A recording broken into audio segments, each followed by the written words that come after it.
Slated. Interview with Ian MacKay, filmed Vietnam. What was the difference between covering the war for television and for the newsprint? I always felt more satisfied about the newsprint aspects of it because it was much easier, you were much more able to give a broader look at actually what was happening in the broader aspects of the war.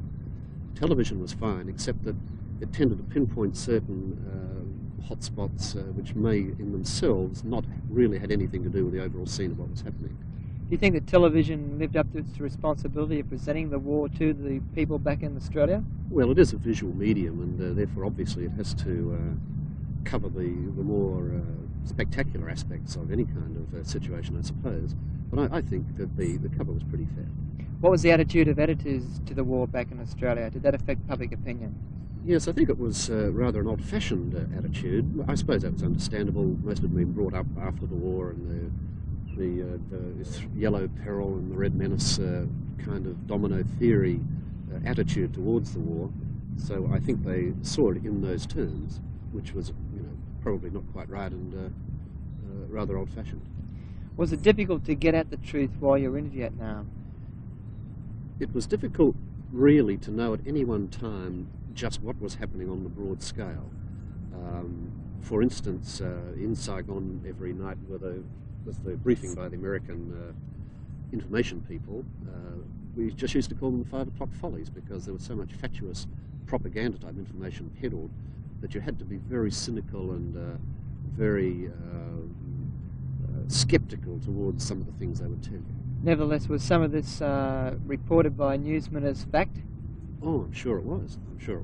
It was the biggest single source of information, so therefore if the Colonel Brown, if that was his name, would say there was an action in Da Nang today and 20 Marines were killed, but we shot 743 Viet Cong, I'm sure that would be reported like that, despite the fact that those figures were probably quite wrong and there was no way for reporters to check them. What was the Australian soldiers' role in the Vietnam War?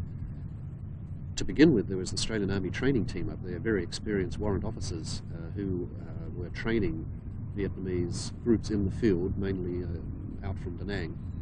Then, 1965, the 1st Battalion went up to help the 173rd Airborne Brigade, which was an American brigade, secure Bien Hoa Airport, which is one of the main military airports just outside. And then, of course, they moved down to Phuoc Tuy province, out of the eye of the storm, as it were, as we know, for political reasons. And there they gradually built up to a 3 battalion strength. Were they ever in danger at all? Oh, well, everywhere there was danger, and obviously they took casualties. And in one big battle down in Phuoc Tuy province at Long Tan, they took a lot of casualties. But generally speaking, they were not not in really the most the hottest parts of the country. Were you there for that Long Tan battle? No, I wasn't there, but I wrote about it later.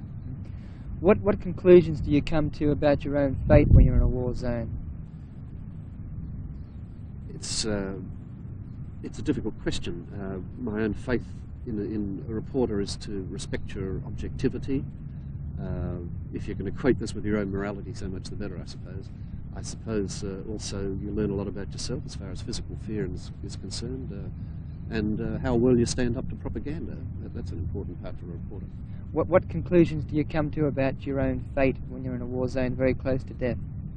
You become very fatalistic, otherwise you just couldn't put up with the strain, I don't think. I think the minute you get there, you think, oh, well, if I'm a reporter, if my craft's worth dying for, that's what it's all about. You come to the conclusion very quickly that if you're going to die, that's it, so don't worry about it. Did you come to the point where you thought you were going to die? I thought when I was in the siege of a Special Forces camp at Due Co that I probably wouldn't get out. Why? What was it about that experience that made you fearful? Due Co was an important Special Forces camp in the neck of a valley up in the Central Highlands, which was an important supply point for Viet Cong from the Ho Chi Minh Trail. And there was an American Special Forces group there and a small Vietnamese irregular group under siege for a week or so.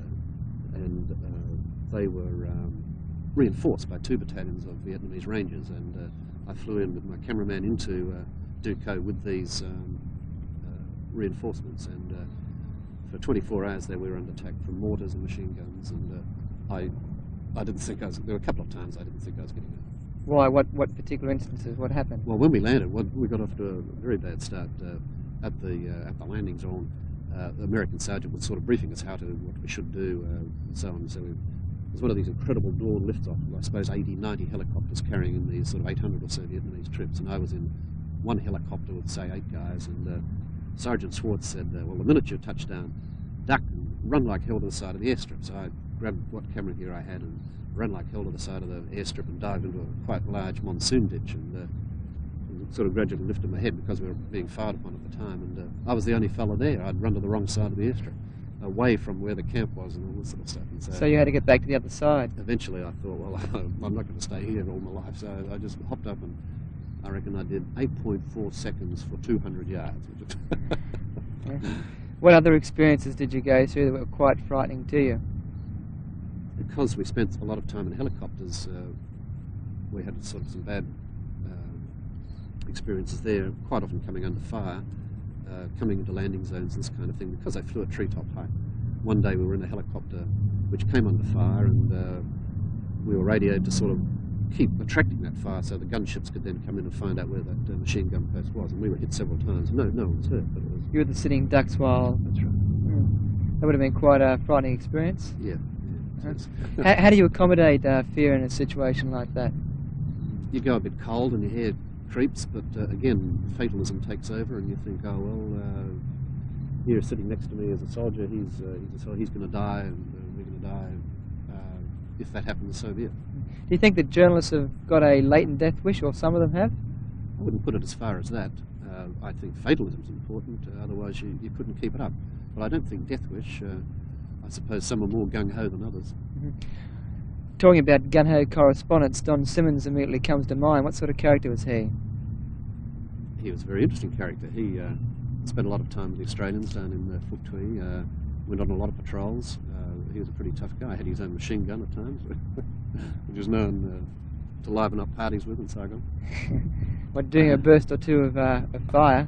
Just to see if it still worked, I suppose. Yeah. Can you relate to me that experience where you're on the Saigon River in one of those barges? When the Australians shifted camp from Ben Hoa Air Base down to Phuoc Tuy Province, they shifted a lot of their gear down the Saigon River in an old landing craft called the Vernon Sturdee. They made several trips, and it was always a rather hazardous operation because it was very easy for the Viet Cong to have rockets and so on going across the river. Very easy to hit ships in a river situation. And so we came under a bit of fire, but nothing serious. But as we were going along, night was falling, and I suppose 300 or 400 yards away, a very large Chinook troop-carrying helicopter, an American, but it would have had Vietnamese troops in it, flew over, and it was hit by ground fire, and all of a sudden just exploded, an absolute ball of flame. It was the most chilling thing I actually saw. It was just awful to realise that all of a sudden it was gone. How many people would have been on board? They usually carried about 40 to 50. So it just shot down, a matter of how far away from you? 200 or 300 yards, I suppose. What did you think at the time? It was chilling. It was chilling. I just felt terrible. Just suddenly there were these things, and suddenly it just wasn't there. Just fantastic. Did you often get depressed while you were in Vietnam? Depressed. I miss my family. This sort of depression. Depressed. I think too to find how, in many ways, the Vietnamese themselves were reacting to the war. I kept getting the feeling that the Americans were fighting and the Australians were fighting. The Vietnamese weren't fighting all that much, and this was a depressing aspect of it. Was this confirmed when you came back to Australia? I think it was, of course, because then, although even when I came back, I still had the feeling overall that the right thing was being done. And it wasn't until the moratorium movement started, and I suppose I got a bit older, I guess, I don't know. But I was depressed then because everything started to add up, that the war was not being fought for the Vietnamese or for whatever reason. How do you think the war changed you and your attitude towards life? You get cynical pretty quickly in a war zone.